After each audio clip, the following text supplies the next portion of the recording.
안녕하십니까, 한사원입니다. 요즘 사실 정치 얘기를 좀 안 할 수는 없는데 안 하고 있습니다. 제 생각에는 진실이 곧 밝혀지는 순간이 곧 온다라고 생각하고 있어서 그래서 그냥 가만히 있어요.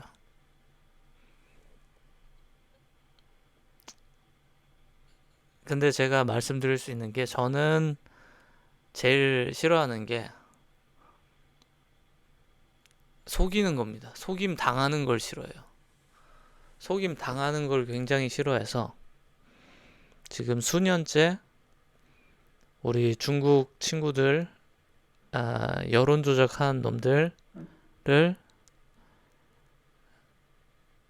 적으로 삼고서 살아가고 있죠. 정확히 말하면 이제 중국, 북한, 러시아 요 세 개 국가가 저한테 있어서는 가장 큰 적입니다. 그 중에서도 그 국가 자체가 적이라기보다는 거기에 이제 수뇌부가 적이라고 할 수 있겠죠.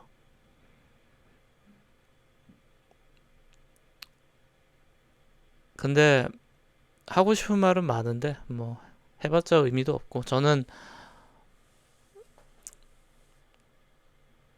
여러분들한테 못 올린 영상이 하나 있어요. 그게 뭐냐면은 오늘 좀 얘기를 해야겠네요. 드라마 이태원 클라스를 보면은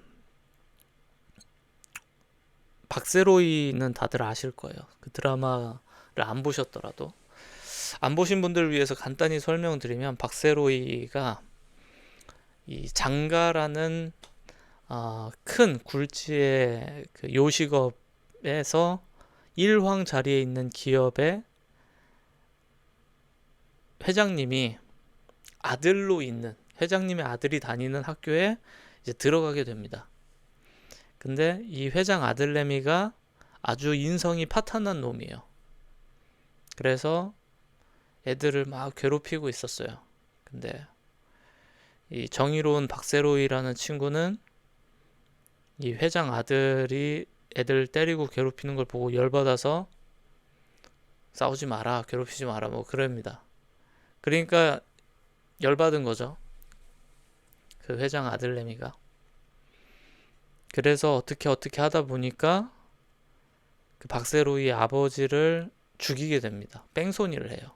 근데 그 박세로이의 아버지는 그 장가라는 회사에서 오랫동안 연구 개발한 아주 충실한 사원이었어요. 근데 이제 그렇게 죽게 되고 그리고 박세로이는 이런저런 일로 인해서 이제 아버지 잃고 그리고 아마 고등학교도 못 나온 그런 상황이 될 겁니다. 그 뭐 폭행으로 했나 아마 그래서 소년원 가고 그랬을 거예요. 그래서 박세로이가 인생을 어떻게 살지 막 하는 그 얘기가 이제 이태원 클라스입니다. 근데 거기에서 모두가 크게 관심 안 갖는 캐릭터가 한 명 더 있어요. 그게 누구냐면은 그 회장 아들한테 처음에 맡고 있던 공부 잘하는 친구예요. 이 공부 잘하는 친구는 학교에 갈 때마다 괴롭힘을 당하고 있었어요. 근데 반격을 못해요. 그냥 괴롭힘을 당해요. 하지만 먼 훗날 이제 박세로이가 다시 서울에 오고 그리고 사업을 하고 할 때 이 친구는 아주 유능한 회계사가 돼 있습니다. 그리고 세로이한테 그런 말을 해요. 너만 싸우는 줄 알았냐? 나도 내 방식대로 싸우고 있었다. 아마 그런 말을 합니다. 그 친구, 그 공부 잘하는 친구는 이 회장하고 맞설 수 없다. 그 회장 아들내미랑 싸워서 이길 수 없다는 걸 알고 있었어요.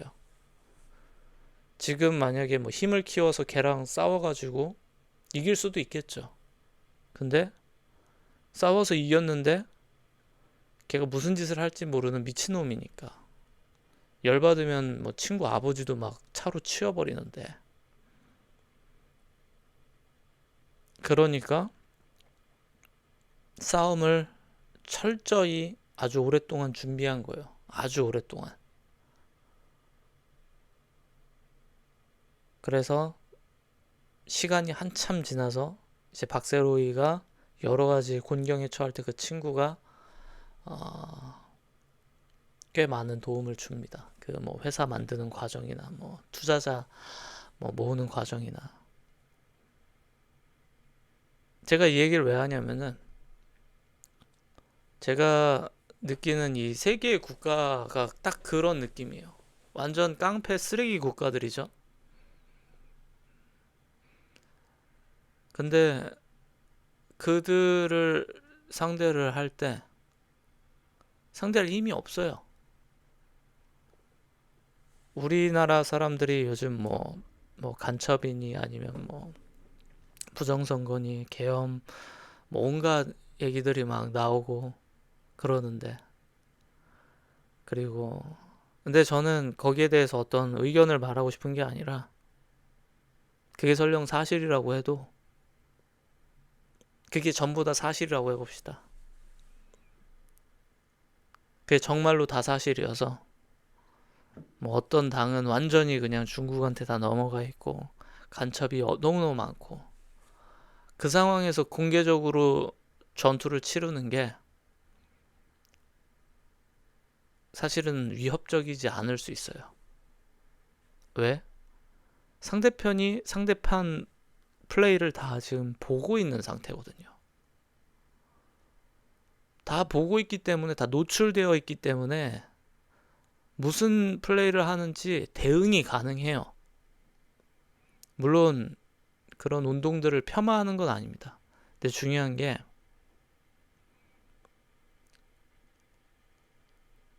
뿌리까지 뽑아낼 수는 없어요. 그런 방식으로는. 그런 방식으로는 이 나라를 지킬 수가 없습니다. 정쟁에서 사용되는 어떤 어젠다나 아니면은 그런 일시적인 그런 거지.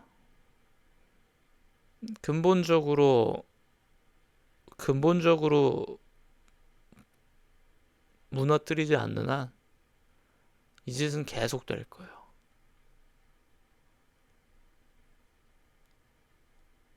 우리가 지금 아무리 뭐 간첩이 많다 어쩌고저쩌고 한다고 한들, 그럼 뭐 간첩을 싸그리 조사해가지고 국민 뭐 다 압수수색을 하든 뭘 하든 그럴 힘이 있습니까? 깜빵에 쳐넣을 법이 있나요? 법도 없어요, 심지어. 법도 없어요. 우리나라는 주적인 북한 제외하고는 첩보 활동을 하다가 뭔 짓을 해도 그게 감옥에 보낼 법이 없어요. 싸움을 하려고 하면은 뭐라도 뭐 무기 뭐 작대기라도 하나 들어야 되는데 작대기도 없다 이 말이에요. 이 작대기도 없이 쳐맞고 있는 상황에서 우리를 때리는 사람이 누군지 알았어. 우리 반격해야 돼. 오케이, 좋다. 근데 그 세력이 우리의 절반을 이미 차지한 상태면은 그것만으로는 안 됩니다. 그것만으로는 안 돼요.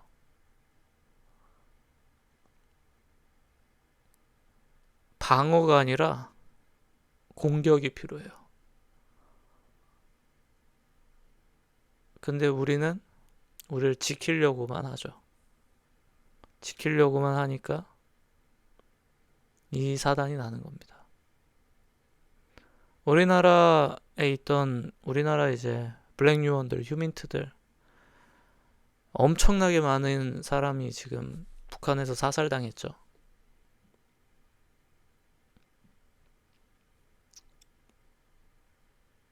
최정예 요원들이 그렇게 사살당하고,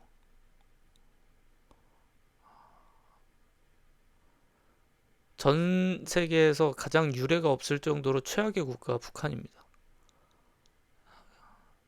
독재자 랭킹을 따졌는데 북한의 김씨 일가가 당당히 1위를 차지하더라고요. 어떻게? 근 100년까지는 아니지만 근 한 70년 되나요? 7, 80년 동안 이렇게 견고하게 쓰레기짓을 하고 있는 그런 곳이 없다. 그리고 이 정도로 지속적이고 강압적이고 끔찍한 방법으로 착취를 하고 있는 곳도 없었다. 아프리카 같은 데는 국경도 넓고 막 그러니까 막 사람들이 밖으로 도망도 가고 뭐 내전 한 번 하면 많이 죽긴 했지만 그걸로 끝인 경우들이 많은데 이거는 뭐 수준을 뛰어넘었죠. 인류 역사상 최악의 국가라고 해도 무방할 정도예요. 최악의 국가예요. 최악의 국가. 인류 역사상. 그 어떤 국가도 이 정도로 악행을 저지른 국가는 없습니다. 근데 이런 놈들이 자신들의 승리를 위해서 사람들을 뿌려놓고 우리 주변의 사람들을 뿌려놓고 사람들의 생각을 조작하고 선동하고 허위 자료들로 온갖 것들을 막 뿌리고 그런 상황인데 눈에 보이는 방식으로만 싸운다? 현명한 방법이 아닙니다.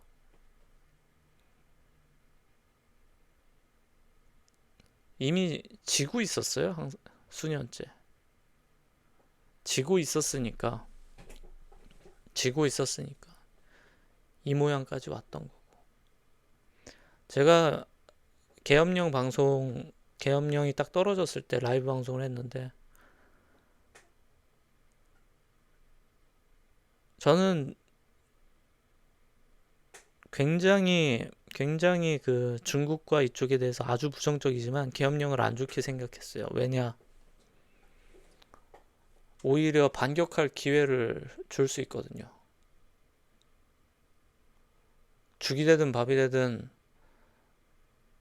어둠 속에서 일어나는 일들을 증거나 뭐든 무조건 다 충분히 확보해서 제대로 싸워야 되는데 너무 일찍 너무 성급하게 열었다고 좀 생각했어요. 그래서 반대했습니다. 안 좋게 생각했고요. 그리고 그 생각은 지금도 똑같아요. 물론 지금이야 좀 여론이 나아졌지만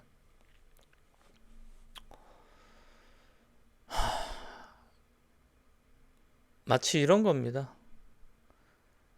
중풍이 걸렸습니다. 중풍이 걸리면 사람의 신체 절반이 제대로 작동을 못하죠. 중풍이 걸린 환자인데 이제 깨달았다는 거예요. 내 몸의 반이 이제 문제가 생겼다는 거를. 근데 이 중풍의 원인이 내 몸 자체가 아니라 내 몸을 병들게 하고 있는 어떤 주사바늘이 우리 몸에 꽂혀 있는 상황입니다. 그럼 그 주사바늘을 뽑아야 돼요, 먼저. 우리 몸 안에 있는 것들하고 싸워서 여기 있는 것들을 뭐 잘라내고 이것도 중요하겠지만 주사바늘부터 뽑아야 됩니다. 출처를 뽑아야 돼요. 우리가 누구와 싸우는지를 정확히 알아야 돼요. 누구와 왜 싸우고 있는 건가? 도대체 그들이 원하는 게 뭔가? 그들이 이걸 하면은 도대체 얻는 게 뭐길래 그런 자금을 투입해서 그런 방대한 활동을 하는가? 인과관계가 당연히 맞아야 되거든요. 지금의 상황은 실체가 없어요. 다 추론이고 그리고 여러 연관성을 갖고서만 얘기를 합니다. 근데 연관성을 갖고서만 얘기하는 거는 상대방이 다 그걸 보고 반영을 해요. 다 그걸 보고 반영을 하기 때문에 대처가 됩니다. 수년 전에 제가 여론조사할 때도 똑같았어요. 대놓고 뉴스에서 이렇게 우리 조사할 거다 발표하는 순간 다 사라집니다. 걔네들이 바보가 아니에요. 우리가 상대하는 적이 바보가 아닌 거예요. 걔네도 본다고요, 뉴스를. 걔네도 본인이 위험해지면 위험해졌으니까 사려야겠다. 어디 숨어 있어야겠다. 방식을 바꿔야겠다. 이렇게 판단을 해요. 우리가 바퀴벌레 잡으러 가는데 바퀴벌레가 도망가지 않게 살금살금 가서 잡아야지. 야, 바퀴벌레야, 지금 간다. 나 진짜 간다. 이렇게 알려주고서 뭐 벌레 잡는 사람이 있습니까? 그건 말이 안 되는 거잖아요. 근데 그만큼이나 포지션을 공개하면서 전투를 한다는 건 멍청한 짓이에요. 상대방은 포지션을 감추고 공격을 하는데 나는 포지션을 공격해서 노출해서 공격한다? 이게 무슨 멍청한 전략입니까? 전 그래서 아마도 앞으로 뭐 많은 일들이 있겠지만 제가 생각하고 있는 건 언제나 똑같아요.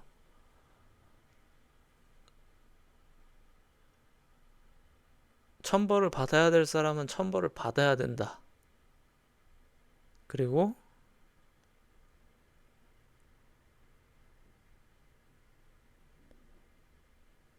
선한 삶이라는 거는 그냥 가만히 나쁜 짓을 안 할 때 선한 게 아니라 적극적으로 악과 싸울 때 선하다고 생각해요. 착한 사람이라는 정의는 남들을 해코지 안 하고 그냥 아무 세상에 영향도 안 미치고 죄 안 짓고 사는 사람이 착한 게 아니라 나쁜 사람이 있으면은 그 나쁜 사람이 나쁜 짓을 못하게 행동하는 선이 아니고서는 그건 선이 아니라 착한 게 아니라고 생각해요. 국가도 저는 똑같다고 생각해요. 우리가 잘못된 거 누구나 다 알고 있어요. 근데 그 잘못된 것을 뻔히 알면서도 그걸 내버려 둔다? 비겁한 거죠. 비겁한 거예요. 전 그렇게 살고 싶지가 않더라고요. 제가 그 느낌을 언제 받았냐면은 학창 시절에 한번 따돌림을 당한 적이 있어요. 초등학교 때. 근데 저랑 이제 개인적으로는 잘 놀던 친구들이 반에서 제일 이제 문제아가 있었습니다. 근데 걔가 저를 괴롭히려고 하니까 걔가 이제 좀 겁도 없고 막 말도 험하게 하고 근데 그 친구가 저를 괴롭히니까 저하고 친하게 지냈던 애들이 다 걔 편에 서서 저를 괴롭히더라고요. 그리고 나머지 사람들은 침묵하고. 제가 그때 알았어요, 그때.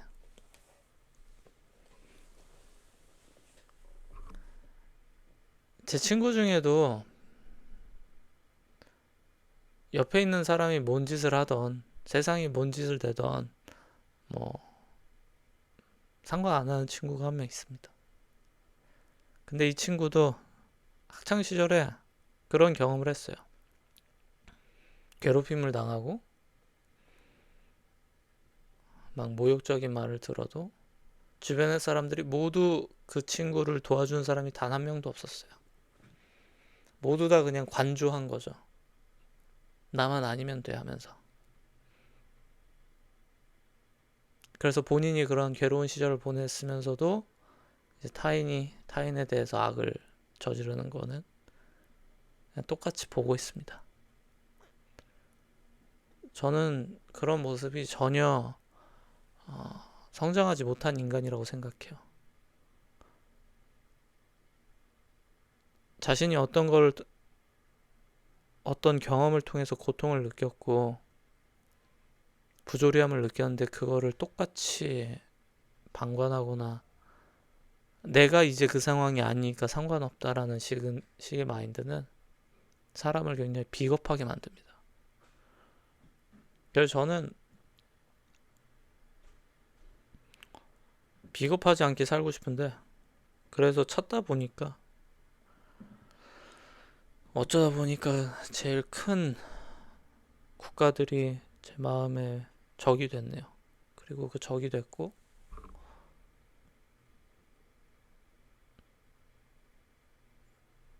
나름의 시간을 보내고 있지만,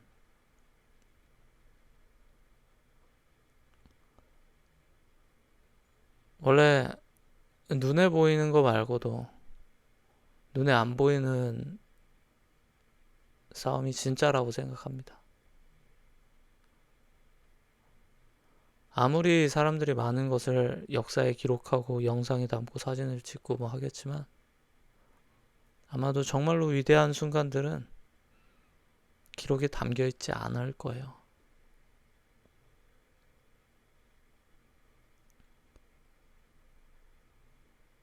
저는 그 쓰레기 같은 놈들이 언젠가 끝나는 꼴을 제가 죽기 전까지 보고 싶은데, 그 순간을 위해서 제가 할 수 있는 한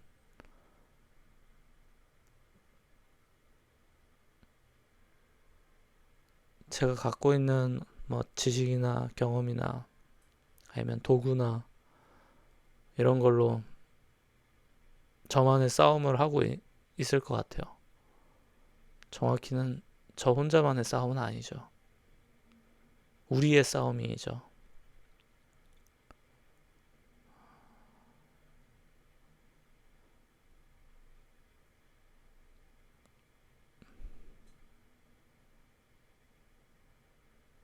세상에는 박세로이처럼 바로바로 주먹이 나가는 사람도 필요하고, 그 박세로이 친구처럼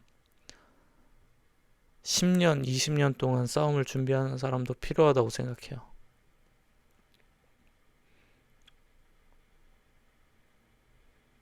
근데 현재는 이제야 박세로이가 등장한 기분이에요. 이태원 클라스로 비유하면 이제야 박세로이가 등장한 기분이고, 그리고 본격적인 싸움이 어쩌면 이제야 시작된 걸 수도 있겠다라는 생각이 드네요.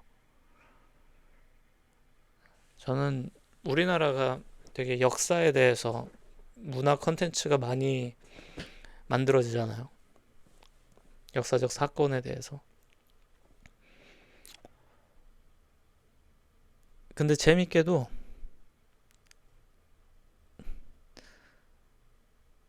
역사적 컨텐츠가 약간 편향이 되어 있어요. 누군가는 좋게만 묘사되어야 되고 누군가는 나쁘게 묘사가 되어야 되는 그런 이상한 이중성이 있는 거죠. 근데 시대가 변화하면은 아마 한쪽 편만 계속 우세하지는 못할 거라고 생각해요.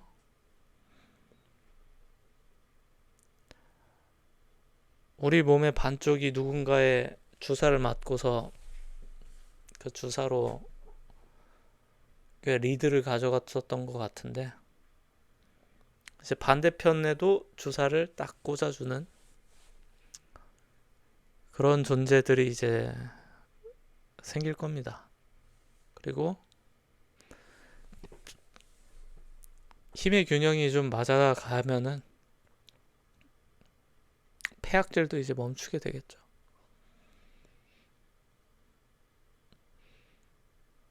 그래서 저는 항상 그렇게 생각해요.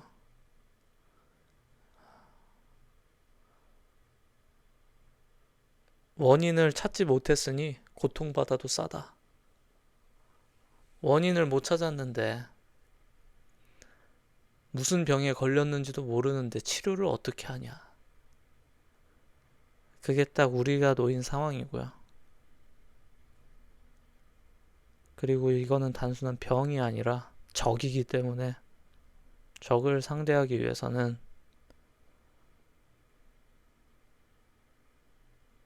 상대는 내 손에 있는 카드를 모르게 하고 나는 상대의 카드를 봐야 됩니다.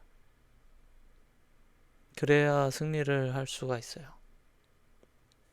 저는 그날이 왔으면 좋겠어요. 그리고 그런 싸움을 하는 사람들이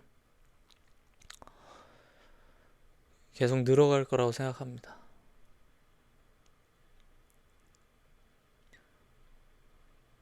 그리고 언젠가는 이제 그런 분들 중에 몇몇 분들은 밝혀지기도 하겠죠. 사회에 아니면 뭐 대외적인 스토리로 뭐 어떤 전쟁이든 간에 영웅은 나타나게 되는 거니까. 근데 그 영웅이 있기 전에 거기에서 산더미처럼 보이지 않는 곳에서 싸워온 사람들이 정말 셀 수 없이 많았다. 저는 그 사람들을 좀 기억하고 싶어요. 만약 우리 세상이 영원하다면은 한 맺힌 그런 망자들이 참으로 많이 있겠죠.